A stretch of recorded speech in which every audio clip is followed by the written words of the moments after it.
So kita tengok macam mana kita nak gunakan first law of thermodynamics in order to solve equation. First kali bila kita tengok soalan thermodynamics, kita tulis dulu first law of thermodynamics. Okay, kita tulis dulu. Q is equals to work done plus delta U. Supaya kita tak lupa. So, baru kita baca soalan A. Dalam soalan ni kata kita diberi absorbs, okay, absorb 290 joule. Absorb 290 joule, so positive Q.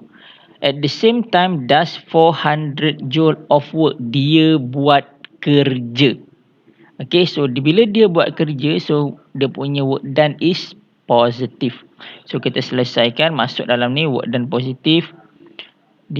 So find the change in internal energy. So kita tulis first law of thermodynamics, Q is equals to W plus delta U. So kita substitute dia punya nilai, sini adalah positive 2090 is equals to 400 plus delta U. So cari delta U. Okay, ini untuk soalan A lah. Okay, for question B, alright, so kita tengok the system absorb. Alright, system is absorbing ni at the same time does 420 joule of work done on it. Okay, so work done on it.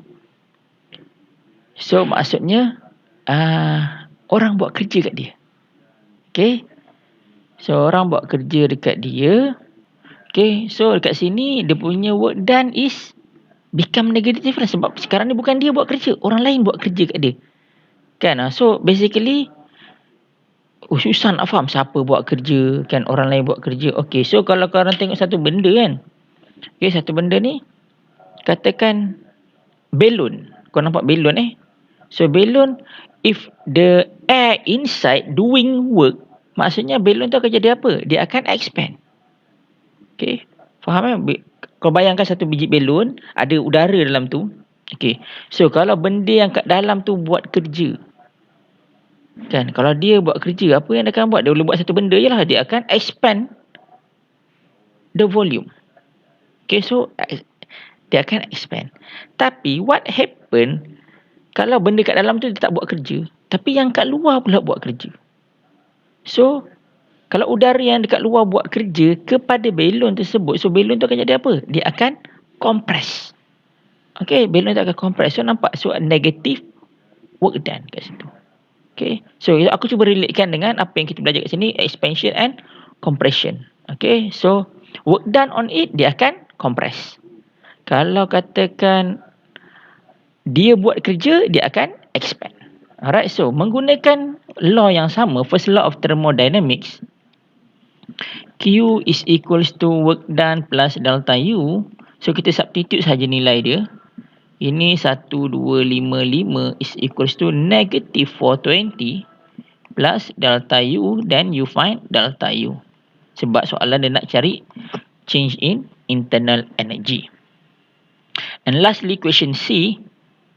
Question C dia cakap 520 joule is removed from the gas held at constant volume. Okay, ini dia kata negative 520 joule is removed from the gas held at constant volume. So kat sini Q is equals to work done plus delta U. So ini dia punya nilai dia negatif, kan, sebab dia kata remove, negative 5020 is equals to delta U work done berapa? Constant volume kan. Constant volume maksud nilai ni akan jadi kosong. Alright, remember I told you kan, work done is directly proportional with the change in volume. Okay, plus dengan delta U. So daripada sini kita boleh cari delta U is equals to berapa. Straight away dapat jawapan. Okay, so basically in this subtopic 14.1 kita akan cover lagi dengan lebih banyak lagi dalam soalan-soalan seterusnya. Sebab chapter ni tak ada benda lain pun, kita cerita pasal first law of thermodynamics. So equation yang ini, Q sama dengan W plus delta U, akan digunakan throughout the chapter. Okay, so kita ada satu contoh saja dekat sini yang menunjukkan perbezaan bila masa kita nak gunakan positive Q, bila masa kita nak gunakan negative Q.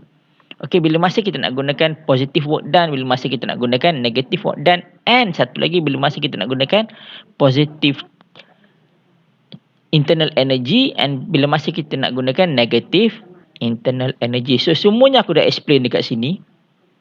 Kan harapnya korang boleh faham. So kalau later on korang ada masalah nak tahu, oh bila masa aku nak guna positif, negatif, positif, negatif, positif, negatif, please refer balik dekat video ni.